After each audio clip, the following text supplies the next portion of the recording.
Hey everyone, welcome back. So we're diving into your picks this week, and you guys know I love this topic exercise in the brain.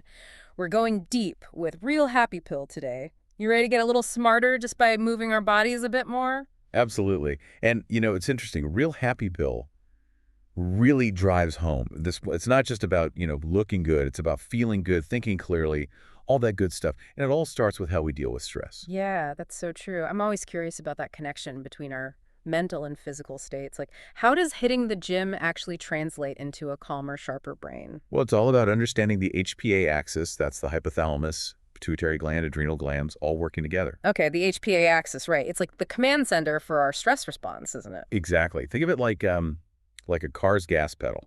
Way back when, if you saw a lion, boom, HPA axis slams on the gas, floods you with cortisol, that stress hormone, fight or flight, right? Makes sense. But I'm guessing our brains haven't quite caught up with the fact that we're more likely to face a stressful email than, a wild animal these days. Exactly.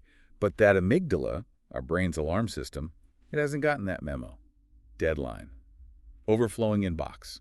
It's hitting the gas, releasing that cortisol. Oh, I know that feeling all too well. So what's keeping our brains from going into overdrive then? Well, luckily, we've got the hippocampus, that's the memory center, but it also acts as the brake pedal in this scenario, trying to bring things back under control. So it's a constant gas brake situation up there. No wonder modern life feels so exhausting sometimes. It really is. And here's where it gets tricky. That constant stress. It can actually wear down the hippocampus over time, make it less effective at its job. Wait, so the part of our brain that's supposed to be managing stress actually gets worse at its job the more stressed we are? Unfortunately, yeah, it's like a vicious cycle. But, and this is where it gets really interesting, exercise can help break that cycle. Okay, I'm intrigued. Tell me more. How does exercise help? Well, Real Happy Pill talks about how studies show that regular aerobic exercise, like running or swimming, can actually increase the size of the hippocampus. Wait, you're saying we can actually make that part of our brain bigger just by working out? Sign me up. Right. There was even one study that showed older adults who did aerobic exercise for a year, their hippocampus grew by 2%. 2%? That might not sound like a lot, but we're talking about the brain here, right? That's got to be significant. Oh, absolutely. It suggests we have more control over cognitive decline than we might think. And a larger hippocampus doesn't just mean better stress management, it plays a key role in memory, too. Oh, no, that's something I think we could all use a little boost in. Memory, that's a big one. So how does exercise work that magic on our memory? I'm ready to become a memory whiz over here. Well, imagine your brain like this vast universe, right? And Mm-hmm. each of those neurons, they're forming these intricate constellations. Those are your memories. Okay, love the analogy. So how does exercise play into this universe of memories we've got going on? Two ways. First, exercise increases blood flow to the brain. So it's like sending more fuel, more energy to those constellations, makes them brighter, easier to access. So more blood flow, brighter memories, got it. What about BDNF? I feel like I hear a lot about that when it comes to brain health. Yeah, BDNF, brain-derived neurotrophic factor, it's like fertilizer for your brain. Helps those neurons grow, connect, especially when you're learning new things, makes those memory constellations even stronger. Okay, I'll admit it, I always struggle to remember what BDNF stands for, but I get the concept. Fertilizer equals good for those memory pathways. But are you saying there's a way to actually prime our brain for better learning through exercise? Exactly. That's what Real Happy Pill suggests. A little pre-learning workout. It can really make a difference in how well you retain new information. So if I'm trying to, like, learn a new language or pick up a new skill, a quick jog could actually help me grasp those concepts faster. That's wild. It's like warming up any other muscle before a workout, right? It even makes you wonder, can running make you a better musician, a better artist? Lots to explore there. Whoa, that is a really interesting question. Okay, so we're calmer, our memories are sharper, we're learning faster, all thanks to exercise. Is there anything else this wonder drug can do? Oh, there's more. Remember those mid-afternoon slumps we all get? Turns out, exercise can be a game changer for focus too. Oh, the afternoon slump. That's my nemesis right there. What's the secret weapon? Dopamine. It's all about dopamine. Dopamine. Oh, yeah, that's our brain's reward molecule, right? We actually did a whole deep dive on the molecule of more a while back. That's right, you were on that one. Yeah. And Real Happy Pill touches on that too, how dopamine plays a huge role in motivation and attention. And, big surprise, Exercise triggers a nice dopamine release. Okay, so it's like giving our brain's reward system a boost. But I'm curious, how does that actually translate into better focus in everyday life? Well, when you exercise, your brain's happy, it's releasing dopamine, you feel good, and it actually makes you want to keep moving. It's like that runner's high, and that surge of dopamine, it can spill over into other areas of your life. Ah, so it's not just about willpower then. It's like a little dopamine boost to keep us going. I like it. So for someone who's, say, trying to power through some serious work or studying, what does real happy pill suggest? They actually recommend a pre-study workout. Get that dopamine flowing, and it can last for hours, helps you stay focused. Man, I wish I knew that back in school. I could use all the help I could get. Okay, so we've covered stress, memory, focus. What about mood? We've all heard that exercise is good for a bad mood, but what's the science behind that? Yeah, and Real Happy Pill goes a bit deeper on that. We were talking about pattern separation earlier, right? That ability to tell similar things apart. Right, like recognizing a friend in a crowd, that kind of thing. Exactly. And sometimes when people are feeling depressed, that process can be a little fuzzy. Like the world loses some of its sharpness. Like an old photograph, maybe. That's a really good way to put it. And that's because depression can impact the dentate gyrus, the part of the hippocampus that plays a key role in pattern separation.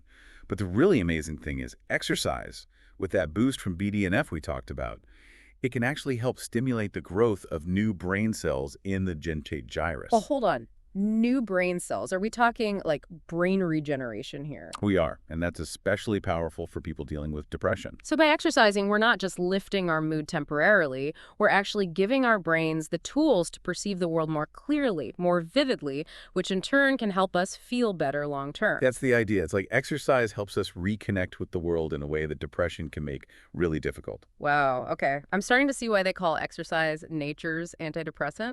But we've covered a lot here: stress, memory, focus, mood. Can exercise really make us more creative too? It's a great question, and, Real Happy Pill dives into some pretty interesting evidence that suggests it can. All right, well, don't leave me hanging. I'm dying to know more about this connection between exercise and creativity. Tell me everything. Well, it's funny. Real Happy Pill talks about how some of the most creative minds in history, they were huge advocates for walking. Like Einstein, Beethoven, Murakami. He actually wrote a whole book about running. Okay, that's it. I'm lacing up my shoes right now. But seriously, it's not just those big-time artists. It's like the giants of science, music, literature. Or you're telling me a good walk could help me unlock my inner creative genius? Hey, you never know. And it's not just ancient history either. Remember Steve Jobs, those famous walking meetings he used to have? People swear that's how he came up with some of Apple's biggest ideas. Yeah, the walking meeting, it's like the ultimate multitasking, am I right? But does it actually work, or is it just like a Silicon Valley thing? Well, Real Happy Pill highlights some research that suggests it's the real deal. There was this one study at Stanford that found that walking actually led to a 60% increase in creative output. That's not nothing. 60%, okay, you've got my attention. I'm already picturing our next team meeting outdoors in motion. But how does it actually work? From a brain perspective, what's going on in there when we decide to go for a walk? Well, that's where it gets really interesting. Scientists think that exercise, especially something like walking, might be changing how our thalamus filters information. Right, the thalamus. Just to refresh my memory, what is the thalamus again? It's basically your brain's bouncer. We're constantly bombarded with sensory information, right? Yeah. Sight, sound, smells, the whole nine yards. And the thalamus, it decides what actually makes it through to our conscious awareness. Got it. So it's like preventing sensory overload up there. Yeah. But what does that have to do with creativity? Well, the theory is that when we exercise, the thalamus might, I don't know, loosen up a little. Lets in some of those thoughts and ideas that might have gotten rejected before. And that's where the creativity comes in, those unexpected connections. So it's not just about clearing my head, it's about opening up those new pathways. I love that. But you said this is still like an evolving area of research, right? There's still a lot we don't know. Absolutely. This is just the tip of the iceberg when it comes to understanding how exercise impacts creativity in the brain. Yeah. But it's fascinating stuff, and I think Real Happy Pill does a great job of summarizing the current research. It really does. This has been such an insightful deep dive into like the power of movement. So for our listeners who are, inspired to get moving, what are those key takeaways from Real Happy Pill? What's the prescription for a healthier, happier, more creative brain? Well, I think the big takeaway is that it's about consistency, and it's about finding something you enjoy. Real Happy Pill recommends aiming for at least 30 minutes, but ideally closer to 45 minutes, of moderate intensity aerobic exercise 3 times a week. Got it. Consistency is key, like you said. It really is. And, the best part is this isn't just about, living longer. It's about living better. Every time you go for a walk, every jog, every bike ride, you're not just strengthening your body, you're shaping a healthier, sharper, more resilient brain. I love that. It's so empowering to know that we have more control over our cognitive destinies than we might realize. Absolutely. So the next time you're reaching for that second cup of coffee to get through that afternoon slump, maybe consider a brisk walk instead. Your brain will thank you. Couldn't agree more. Well, on that note, I think I might take a little walk myself. Thanks for joining us for this deep dive. Until next week, keep those brains and bodies moving. Okay, so I've been thinking more about that thalamus connection we were talking about, that whole idea that exercise might make it loosen its grip a little, let more of those creative thoughts through. How does that actually work? Well, it's like when we're stressed or overwhelmed, that thalamus, that bouncer in our brain, it goes into overdrive, right? Yeah. Only letting in the most essential information. Right, like just the facts, ma'am. Not a lot of room for creativity there. Exactly. But then exercise comes along, and it tells that bouncer to relax a little, take a break. And some of those less conventional thoughts, those what-if ideas, they manage to slip through. Ah, so instead of just filtering, it's like making new connections. That makes sense. But I know we were saying earlier that the research on exercise and creativity is still pretty new. What are the scientists saying about how this all works? Well, they're still trying to figure out all the details, but the early findings are really interesting. It seems like exercise might be influencing some key brain chemicals like dopamine and norepinephrine, which play a big role in attention, motivation, all that good stuff that fuels creativity. Right, right. So it's not just about clearing our heads then, it's like changing the whole chemistry of our brains. That's amazing. It really is. And Real Happy Pill makes a good point about how, for a long time, we've separated the mind and the body. But the more we learn about this stuff, the more we realize how interconnected they really are. Totally. So for our listeners who, like me, are ready to get moving and put all this amazing information into practice, what's the quick start guide to boosting our brain power through exercise? What should we be doing? How often? All that good stuff. Well, the key really seems to be consistency and finding something you enjoy. Aim for at least 30 minutes of moderate intensity exercise most days of the week. And that can be anything that gets your heart rate up, walking, running, swimming, dancing, whatever floats your boat. Love that, whatever floats your boat. So it doesn't have to be like hardcore marathon training, just get out there and move, right? Exactly. And the best part is the benefits go way beyond just physical health. We're talking about sharper thinking, better memory, a brighter mood, even a boost in creativity. It's amazing, right? It's like that old saying, healthy body, healthy mind. But now we actually have the science to back it up.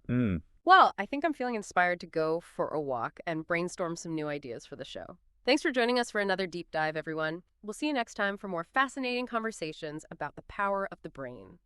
And until then, remember, keep those brains and bodies active.